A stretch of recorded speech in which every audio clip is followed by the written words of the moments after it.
Hello and welcome to another edition of Undercurrent Stories. Do you enjoy curries, particularly those available in Indian restaurants or takeaways? Have you tried making them at home? Well, if you're like me, I've made them. And they're okay, but they never quite taste as authentic as the ones you get in restaurants. Well, here to put that right, I'm joined by Al Constantinou. Al is host of Al's Kitchen, one of the most popular and successful British Indian cooking programs on YouTube. I have to say that since I started using Al's recipes, my curries have reached another level. And I really wanted to bring Al on the show so that you too can enjoy the results that Al teaches and you can make them too. Hello and welcome to the show, Al. Hi, Bob. Thanks for having me on the show. It's a pleasure. It's great to have you on. Al, before we talk about curries in particular, could you just tell us a bit about yourself growing up and basically what got you into curries and what was your desire to help people cook them through YouTube? Yeah, sure. So, growing up, I grew up in South London. Vauxhall and Brixton were the two locations. My father was a restaurateur, caterer, and also a hotelier. He also had fish and chip restaurants. So food was always in the family or part of the family growing up. And that goes also for my uncles and some of my brothers. And, we like to eat, being half Greek, half English, especially on the Greek side. When we had money to spend, my mum would buy all the Greek ingredients. And for us, it was a real treat. And that carried on. Eating was a very much a family thing, around the table, talking, socialising, and really just enjoying the food. Now, getting on to the Indian thing, this is just weird. This would be a bit like me telling you, Rob, when you grow up, you're going to be a space astronaut. Of course, you're never going to believe it. Obviously, when I grew up, my culinary tastes expanded and I wanted them to grow. And when I was 17, I ate in an Indian restaurant for the first time. Didn't have a clue what the menu was all about. Of course, I'd heard Madras, Boona, Vindaloo, all the big hitters. And but I didn't really know what I was ordering. So I ordered a Madras. It was really hot. Can't say that I enjoyed it that much, the heat, but I did enjoy the flavours. That was the start. That was the start of my Indian journey. What made you think, well, actually, I'm gonna make my own curry? That happened much later. So I've just told you I was 17 when I had my first curry. And from 17 to the age of 37, I'd been eating curries regularly. Friday night, Saturday night, takeaways. Curry was my go-to. And I had no thought or idea about cooking those types of curries at home until my mid-30s. When I had my own place, my own kitchen, some income, I started buying recipe books, Madhur Jaffrey, Rick Stein, and I started to do a lot of the curries. And yeah, of course, they're enjoyable. Nice spicy plate of marinated chicken, who doesn't like that? But they were not like curry house curries. So I often wondered, what is the difference? What are the curry houses doing that none of these recipe books offer? So then I remember having a curry one day in South London, Wilcox Market. I think the restaurant was called Tandoori Masala. And I remember having a more investigative tongue at the table that evening. So when I ate, I think it was a chicken Ceylon, I remember eating it and really analysing the flavours that came in the gravy.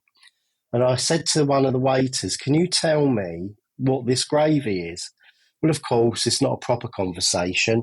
He was very short. He said, it's got onions, ginger, garlic in it. Well, that really doesn't cut the mustard. I was trying to dig to find out the recipe. Yeah. And I kept asking whenever I would go into an Indian restaurant and get a bit more deeper and personal each time. Can you actually write the recipe down? Or would it be okay just to pop into your kitchen to thank the chef for his gorgeous lamb madras? And that carried on, and they would tell you some of the recipes, Bob, some of the recipe for the secret, which is base gravy, which is the base of nearly every curry that you'll order, but they wouldn't tell you it in completion. Now, along with my visits to restaurants, I then took to the internet. So then I was searching around forums, chat rooms, anything that was out there, YouTube, I came across a guy called Julian Voigt, who was my inspiration. And he was the only guy really that was consistently doing videos on YouTube 11 years ago. And he seemed to know the secrets, another British guy like me trying to find the secrets. So I experimented with what I gathered from the restaurants and the chefs and waiters, and I made kind of half decent base gravy. But of course, no way this could go out because it wasn't the real deal. It wasn't until I finally went to a restaurant. I think it was in, let me think, it was called Namaste. I think it was in Bristol. The guy gave me like a recipe. I added that to everything else that I knew, and I made my first base gravy. And I thought, oh my God, this is like an epic period here. Finally getting somewhere. It looks the part, it tastes the part, especially when you then went on to make a curry with it. So that was the beginnings. And then if you go onto my YouTube channel and go back to the first ever video, I open the show by saying, welcome to Al's Kitchen. If you've ever tasted a curry from a recipe book, you'll know it's nothing like it, pretty much like how you open the show. And then I show people how to make base gravy, which is key, a fundamental part of making those Indian restaurant curries. Well, I have to say, Al, I mean, my brother sort of recommended your channel probably only about 6 or 8 weeks ago. The very first curry I made was your base gravy #1. And as I said earlier on when we spoke, it totally transformed the whole curry. And I think the beauty of it is that you can make it in bulk, you can freeze it. Yeah. And it forms the basis for so many curries, which when you actually, okay, it takes a bit of time to make the base gravy, but when you actually cook a curry, it doesn't take all afternoon because you've got the basic there, and then you just sort of half an hour or whatever to make your curries. Yeah, like you said, once you've put that initial effort into making the base gravy, you've just got to consider like you're making a casserole. But then out of that one gravy, you can then produce 20 curries. And like you say, I freeze mine in portions of 300 gram meal in a bag in batches and just pull one out, dilute it a little if it needs it, then it's ready to become a curry.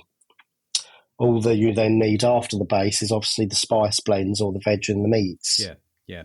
So anyway, you had the interest in food as a family when you were younger. You got into curries. You worked out by talking to people how to make them.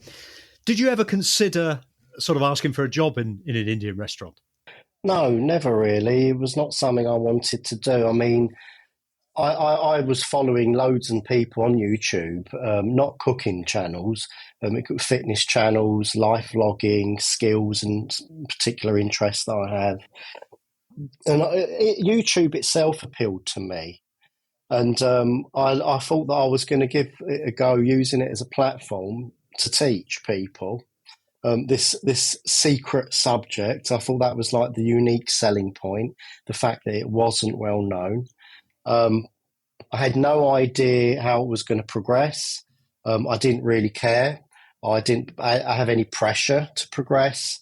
I wasn't doing it for money. This was purely to share what I thought was secret information, which at the time pretty much was. Chefs weren't talking about it. There were no books on it. Well, I say that. I think there was a couple of books that weren't very well known. By Chris Dillon called The Curry Secret, and another book by Pat Chapman, the 1970s. But I learned all that when I started. I didn't know that before. And I just went with it. And I thought that if the channel was good and if people enjoyed the content, it would grow. And if it wasn't good and if people didn't enjoy the content, it wouldn't grow. So basically, I'll just get what I deserve. And that was enough for me. And I entered every video recording with that same attitude. And I've never changed. And I've never produced more content to satisfy the viewer. It was always to stay for as long as possible, pace myself without pressure, because you do get this YouTube burnout with a lot of content creators. Well, they'll go short and hard, but then they burn out. They run out of ideas. The pressure, the anxiety become too much. And then there's always an episode where they're like breaking down on their video recording, saying they can't do this anymore. It's not what it seems. Well, I never wanted it to be like that for me and for this channel. It was purely almost like a hobby. Yes, absolutely. And any perks that came along, Bob, obviously were welcome. If people wanted to sponsor, I'd consider it. You get lots of freebies. I've had quite a few freebies over the years. How frequently were you initially releasing episodes? It's going back 11 years. I think I was doing one every second week, so two in a month. And after so many years of doing that, I suffered a little burnout where I actually took a year off because I lost a little inspiration. I just felt like, did I really want to do it anymore?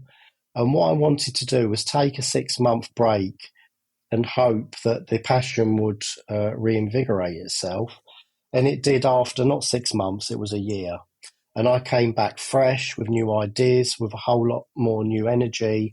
I think I changed the format of the shows as well, where I rearranged the kitchen so the camera was face on, so I could talk directly to you at home and teach properly, rather as opposed to my early videos where the camera was always side on, looking at a cooker that was like attached to the back wall, like most kitchens. So I freshened things up. And so really, even the year I was off, I wasn't really off. I was thinking about things and how they could change for the better. Developing it for the next stage, I guess.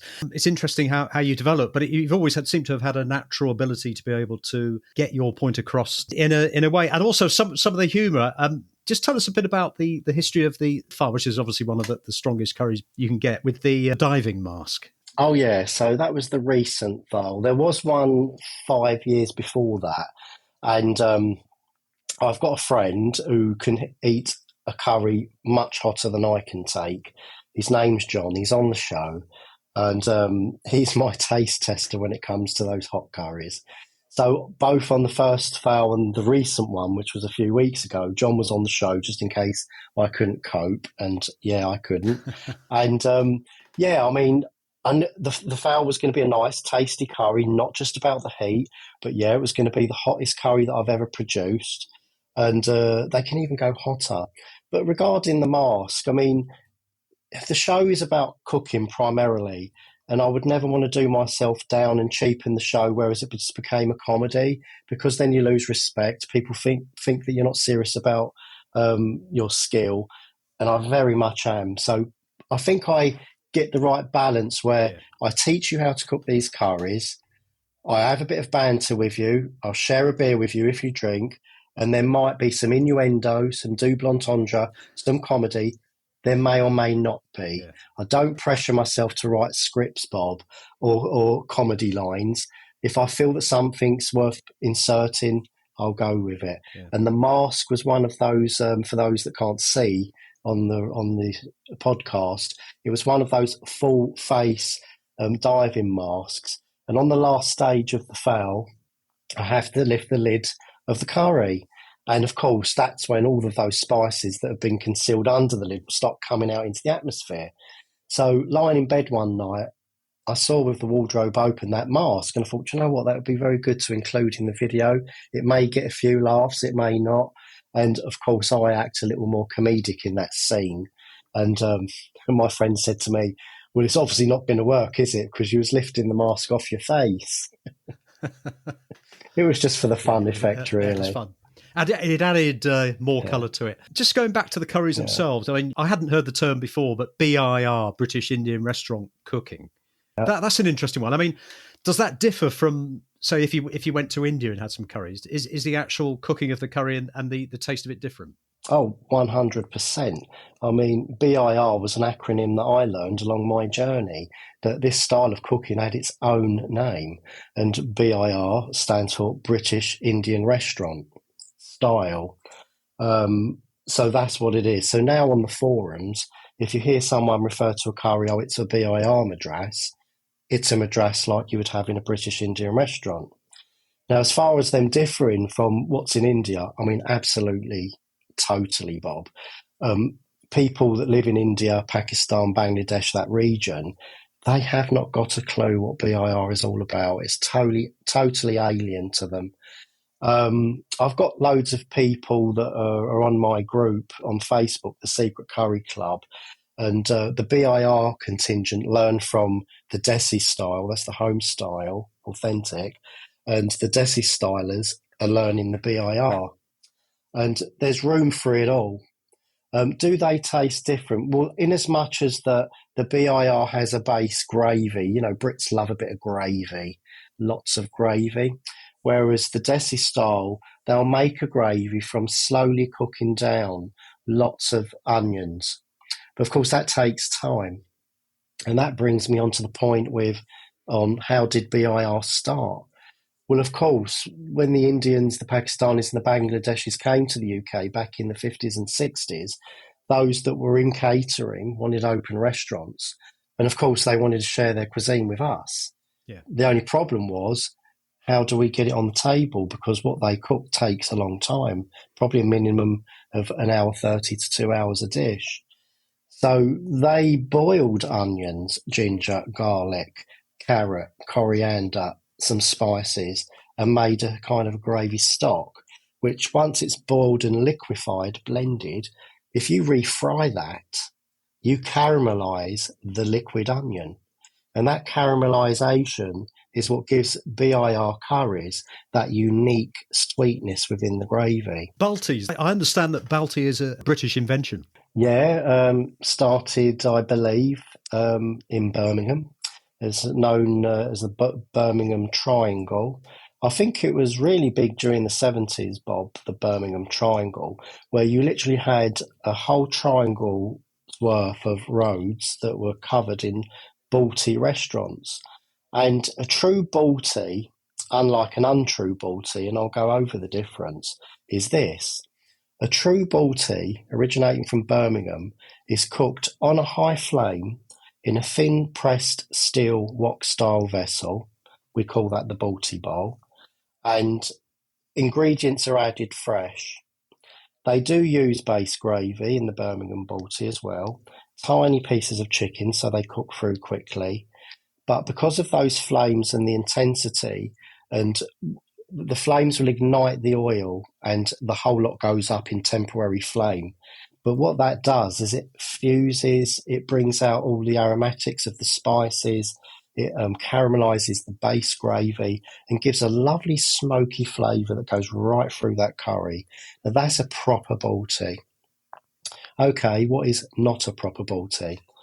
They exist in 99% of the Indian restaurants in the UK, where you'll go into your regular down the road Indian restaurant, ask for a chicken Balti, they'll make it in a regular pan and just transfer it to an ornate steel or copper Balti bowl. So to be honest, it's fraudulent. It's not a Balti at all. It just comes in You've a got to go Balti to a bowl. restaurant that specialises in it, I guess. A proper Balti house. Yeah. If we've got any listeners who enjoy eating curries and they go to restaurants and they perhaps get some takeaways, but they've never actually attempted to make a curry, what would you say are the first steps? What would your advice be? Subscribe to my channel. I thought you might say that. It contains everything they need from the ground up.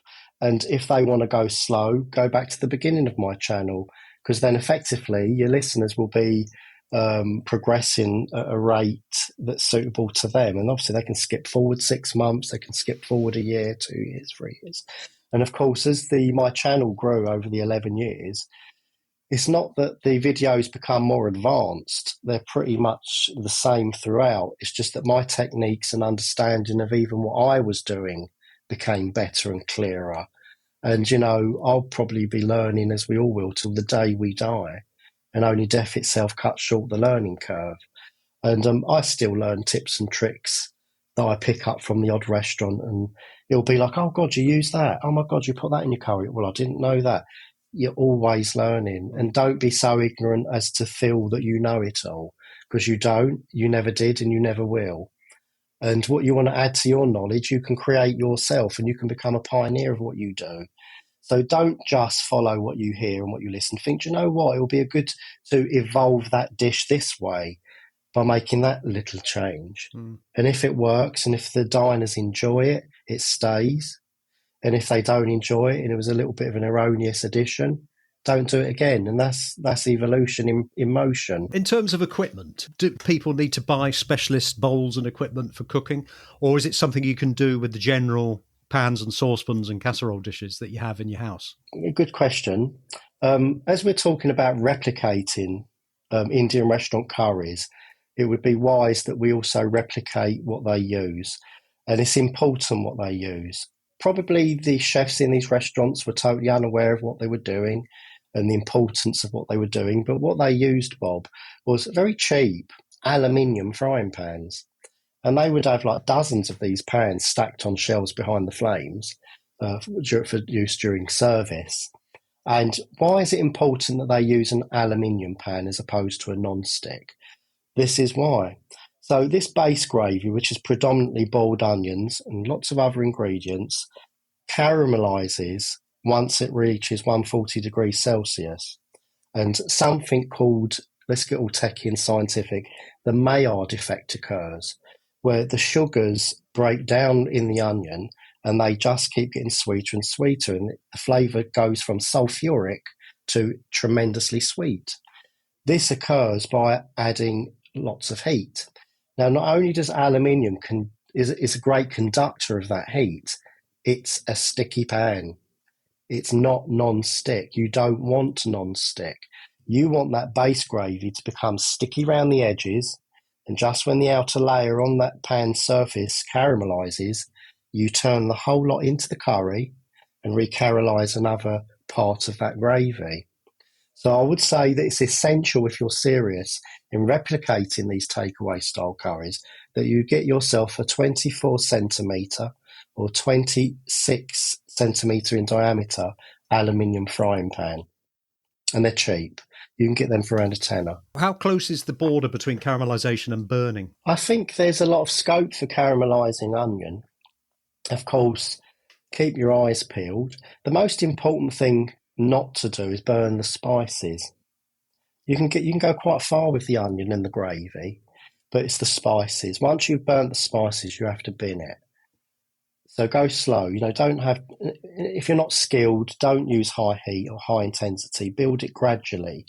Remember, you are in your home. You're not in a restaurant. You're not on the clock. Take it nice and slow. You'll get there in the end, and you'll get better as time passes.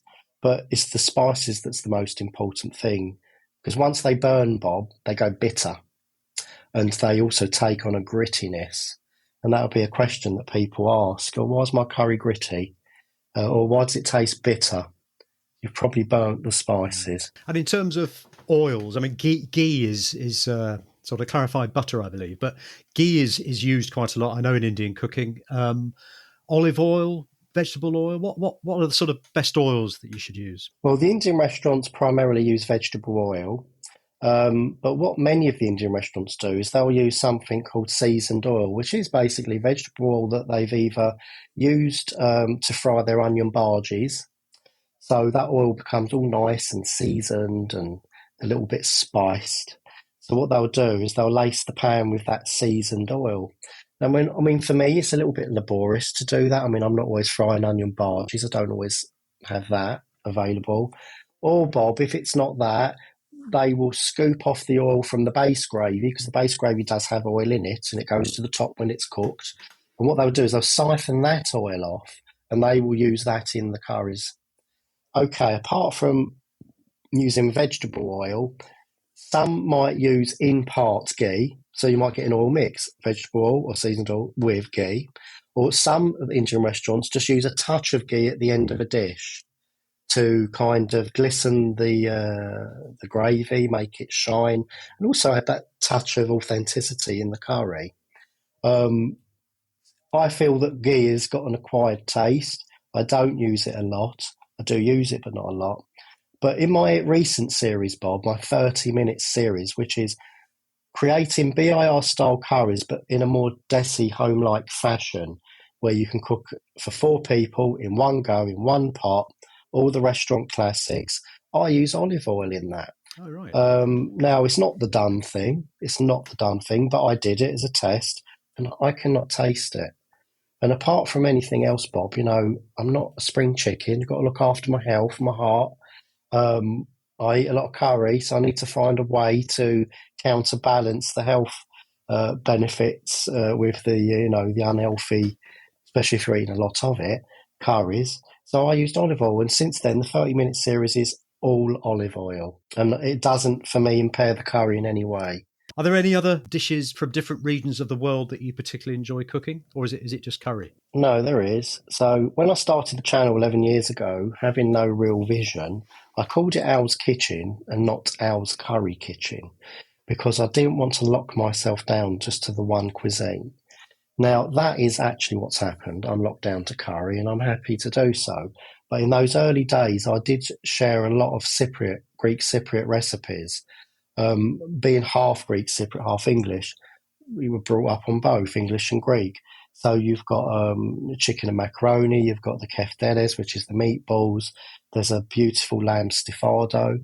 I branched out to North Africa and did a lovely spicy lamb tagine. That's on the channel. And a little bit of British. There's a good old macaroni cheese on there. But they're interspersed with the plethora of Indian dishes, which is like 98%. I noticed you've also got some spices and you've got a little shop going as well. Could you just tell us a bit about that? Yeah, sure. So one of the members on my Facebook group was actually a spice merchant. His name's Nigel Richards, and he runs a small family business called Spicy Joe's. And we got talking, and he came up with the idea, why have you ever thought about, selling your spices or the recipes? And, it's not something that I was into, Bob. So I said, like, how would we do that? And he said, well, let's start with one or two. So send me the madras and the garlic chili chicken and send me the recipe, and I'll just look at the spices within that recipe and I will scale them. And he came up with an initial 150-gram pack, sent me it. I tested it. It was ace, absolutely superb. So then we rolled them out on his online shop, and now I think there's about 15 in the range, literally all of the BIR Indian Restaurant Classics, the new 30-minute series, as well as chicken tikka, tandoori chicken. There's a lovely onion bhaji mix, just to make things simple. So if you don't want to go to the shops and buy all the individual spices, which is a task in itself, and measure them all out as per recipes, which is time consuming, all you'll need, depending on the recipe that you choose, is 5 tablespoons of the mix. Bang, you're done. Just simmer as a casserole. Then you've got those curries. And it takes away the problem I have, which is where is it in the cupboard, the specific spice that you're looking for? Because I don't have mine. That's right. And I guess the other thing, of course, is because you're buying it as a mix, it's going to be fresher, isn't it, than having a couple of spices that you don't use very much stuck in the back for 3 years. You can just take the sachet and it's there. Yeah, give it a shake, use the sachet. And the good thing about Spicy Joe's, he's a spice merchant, has been for a long time. He started off in the Seychelles trading spices. So Nigel really knows his stuff. And the spices are of a very high quality. They're very pungent. They taste a little different than probably what you would buy in the regular shops. And I use them myself. And that's the biggest endorsement I can give back to Spicy Joe's. They produce such a good quality product on the back of my recipes that I use them myself. I've actually got a big box of them right next to me on the floor. They're really good. We talk about British Indian restaurant cooking. Do you have followers around the world? Yeah, I do. I mean, mainly it's expats living abroad. My top countries are obviously UK. That's a given. And then it's Australia, Canada, Spain, lots of expats living in Spain, Cyprus. And then after those countries, Ireland, after those countries, Bob, it really just goes all over the place. Yeah. It's like France, Germany, Sweden, Italy, Jordan, India, Pakistan. It really just breaks down to all of the other countries. So you've got followers in India and Pakistan? Yeah, I have. And often, obviously, I'll never know. But I often wonder, what do they think when they see a white man cooking Indian food in a weird way to them? But it's very positive. I mean, I've had lots of people. Do you know what, Bob? What's happened in this country with a lot of British Indians and British Pakistanis? The younger generation, they're not necessarily learning from mum and grandma. They're going on YouTube. And they're finding me and they're cooking their mum a garlic chili chicken. And the mum's like, where did you learn to cook this? And they say, why? And the mum says, this is really nice. They say, oh, I'm glad. But where did you learn to cook this? This isn't my recipe. This isn't what I've taught you. Well, obviously they'll say Al's Kitchen. And it seems that they're impressed that their children are cooking with the spices that at least they use, and it does resemble a curry of sorts, Yeah. even if it is like a slightly concocted way of doing it. But I get loads and loads of emails, people opening up businesses, pubs, bistro pubs, porter cabins, pop-ups, hotels, putting these curries on their menus. Just the other day, a guy emailed me saying how his son had passed his GCSE home economics, having done my chicken madras, samosa, and sheikh kebab. That's fantastic, isn't it? So I'm helping. It's fantastic, Yeah. helping in ways I don't even think. Yeah. Yeah. And that's the reward for me, Bob. That's part of the reward for me, Yeah. to help, to educate. And also, we're living in a world where people are becoming very lazy and lame. People order their food, it comes on an Uber, it's delivered, or a Just Eat. Everything's click, click, instant. But start to learn to cook, produce something, make yourself feel better, get your reward by working for it. Produce an amazing meal that requires a certain level of skill. Improve yourself. And a lot of the young generation are not doing that. They're playing games, they're on social media, all of these superfluous pastimes that they're involved in. A lot of them that are finding me are learning to cook, and it's extremely rewarding for me. And it will last well beyond me, I hope. That's fantastic. And what a way to sort of look back when you started it. You would never have dreamt about some of this stuff. Oh, and that's why I say this is the reward for me. Bob, you get a lot of the trolls. They'll say, oh, you're doing it for the money, you're commercial. It's none of that. Things have happened along the way. I'm not stupid enough to say no to everything. If it can benefit the viewers, the public, and myself, it's a good all-round reward. But it's effectively not. I mean, I didn't get any money from YouTube for about 7 years. I think when I started to get money, I was getting like £5 to £20 a month, because it wasn't about the money. No. It was just about this platform that I was using and teaching, and I enjoyed doing it and creating videos. Of course, it blew up, and now I'm earning quite a reasonable amount from it. I would say enough just about to live on, especially now I've expanded into spices, and there's a limited amount of merchandise, and I'm an Amazon affiliate. So there's little amounts of income coming in from multiple directions on that score. What about offers to be on sort of mainstream TV, network TV? Have you had any offers on that? Kind of. Well, what it is my spice merchant. He wasn't always a spice merchant. He used to work in the entertainment industry. So he knows a lot of people. And he said that when I write a book, he's going to get in contact with the producer of a very big cooking show on television. And he's spoken to the producer, and they've guaranteed me a slot. So that's why I say I've kind of been offered some television. Obviously, it's pending me doing a book. But my idea and plan with the book was it'll be the last thing that I ever do on this project. Everything that I've done in the 11 years will be compiled into a book. I'll promote it probably for a year, and then I'll say goodbye. And then it will be like a beautiful, beautiful story. It'll be a bit like Klopp managing Liverpool. He's done all he can do with it, but there comes a time when you have to say goodbye. It happens to everyone in every walk of life, and that's what I'll do. I'll push the book out. I hope that it goes bang.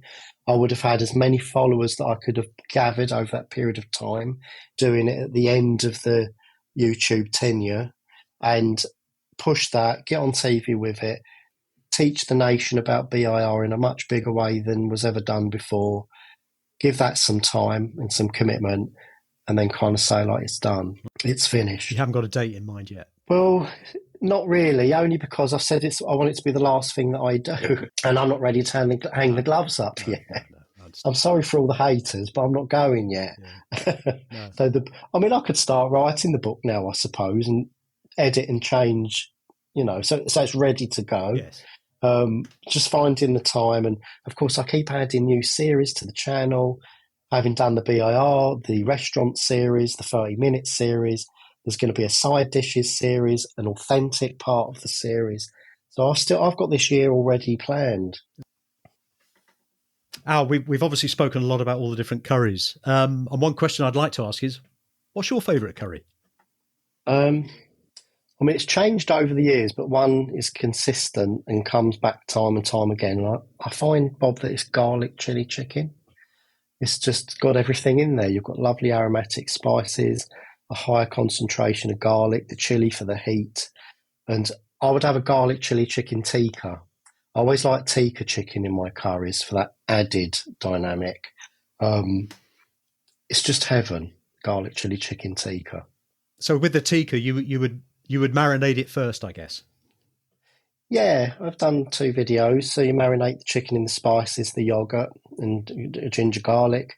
I'm lucky enough to have a tandoor oven in the garden, so I'll skewer that up, give it 10 minutes in the tandoor to get that like flame grilled effect.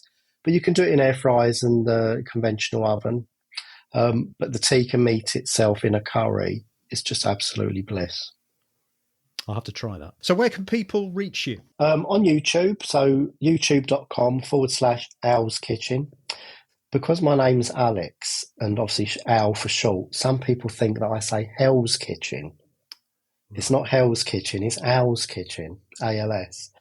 So Al's Kitchen YouTube, also Al's Kitchen Facebook, Al's Kitchen Instagram, and if you want to send me a private email, it's contact@alskitchen@gmail.com. Al, this has been a really great conversation. I can only... My pleasure. I can only say what I've done, and I thoroughly enjoyed the experience of cooking your curries.